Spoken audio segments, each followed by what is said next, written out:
नमस्कार साथियों,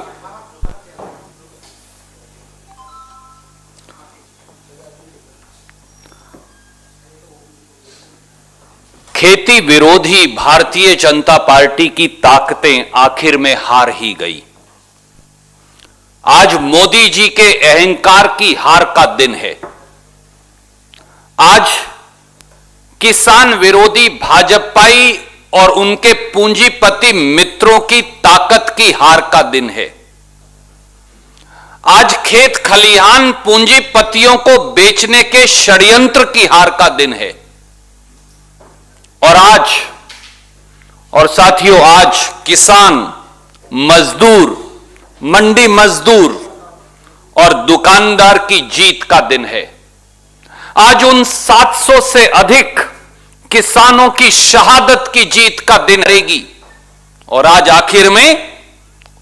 आखिर में 1 साल के 12 महीने के किसान के संघर्ष के बाद भारतीय जनता पार्टी और एक अहंकारी प्रधानमंत्री माननीय नरेंद्र मोदी जी को किसान और मजदूर की ड्योढ़ी पर झुकना पड़ा।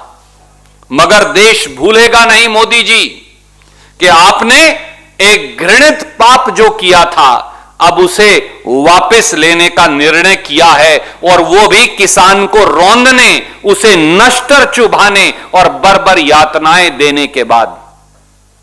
अब जनता समझ गई है कि भाजपा की हार के आगे ही हिंदुस्तानियों की जीत है।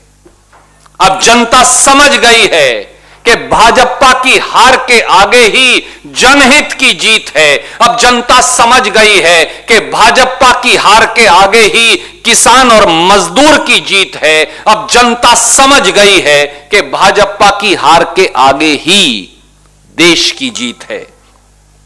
26 नवंबर 2020 से, जब से देश के 62 करोड़ किसानों ने 3 खेती विरोधी काले कानूनों के खिलाफ याचना लगाई थी, तब से मोदी सरकार यातनाएं दे रही है। बर्बर लाठी चार्ज किए गए, दिल्ली के चारों तरफ के राष्ट्रीय राजमार्ग खुदवा दिए गए, राष्ट्रीय राजमार्गों पर नश्तर और भाले लगवा दिए गए, किसानों के सर फोड़ने के आदेश दिए गए,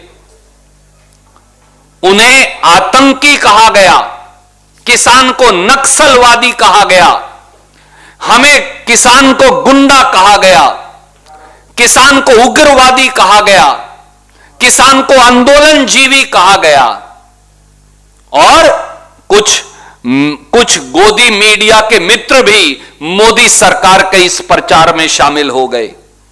700 से अधिक किसानों को आत्महत्या के लिए मजबूर किया गया, और लखीमपुर खीरी में तो देश के गृह राज्य मंत्री के बेटे और उनके सहयोगियों ने किसानों को अपनी जीपों के टायरों के नीचे रौंद दिया।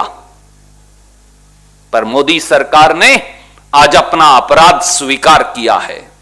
अब बारी है किसानों के साथ, मजदूरों के साथ, मेहनत कशों के साथ, इस देश का पेट पालने वाले लोगों के साथ मिलकर अपराध की सजा तय करने की, जो देश की जनता हर हाल में तय करेगी। जनता को अब एक अचूक अस्त्र मिल गया है सरकार को परास्त करने का। जितना श्रेय हमारे किसानों के आंदोलन को जाता है, हमारे किसान भाइयों को जाता है, वहां मोदी सरकार का 5 राज्यों में पंजाब से उत्तर प्रदेश तक हारने के डर को भी जाता है।